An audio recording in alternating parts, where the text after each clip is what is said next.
We flirted with fascism before. They wore Hitler's uniforms, but they wrapped themselves in the American flag. But how are we seeing these images echoed in 21st century America?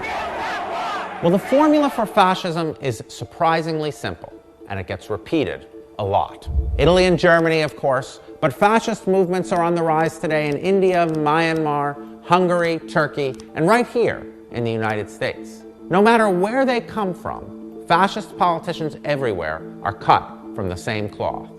Fascism first takes root when politicians conjure up a faith in a mythic past, a past supposedly destroyed by liberals, feminists, and immigrants.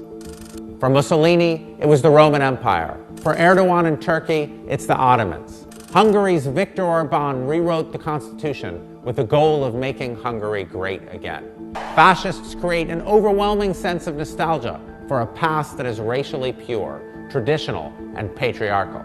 From Mussolini to Hitler to Erdogan, fascist leaders position themselves as father figures and strongmen.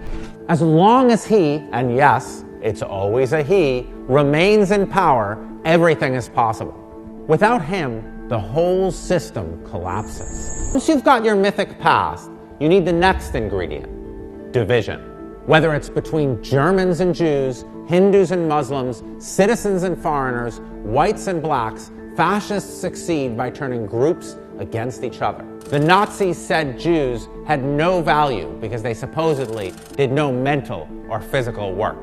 In Myanmar, the Rohingya have been denounced as rapists and criminals. When you divide, it's easier to control.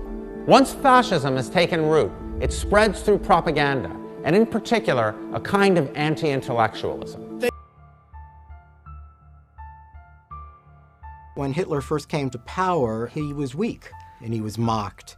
Germans were waiting for these, publications with these mocking portrayals of Hitler, who was seen to look buffoonish and silly. So what he basically did was to deflect this criticism. He called them liars. He said that they were spreading lies about him. So he found a way to bypass many of those mainstream arbiters of news and culture. And he did so through rallies. He did so through radio. He did so by, mobilizing support by his supporters. Lügenpresse, which roughly is translated into the word lying press, it's really 150 years old. It's from actually mid-19th century, but it gets really picked up during Nazi Germany. It's very scary to think that we live in a time where truth is under such assault.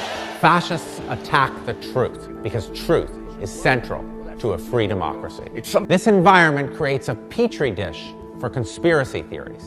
A million miles away from Viktor Orban's wild campaigns against a global Jewish conspiracy. Nagy testű ragadozók úszkálnak a vízben.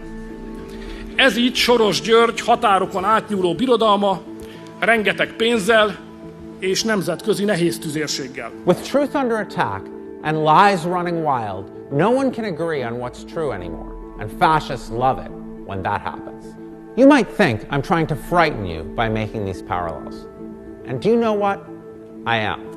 My parents survived the Holocaust. And my grandmother, in her memoir, wrote about how Jews in Germany didn't see the Nazi threat until it was too late. In 1937, we were still able to leave the country, she wrote. We could still live in our homes. We could still worship in our temples.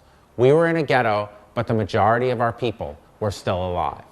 I want you to be scared, because if you're not worried about encroaching fascism in America, before long, it will start to feel normal.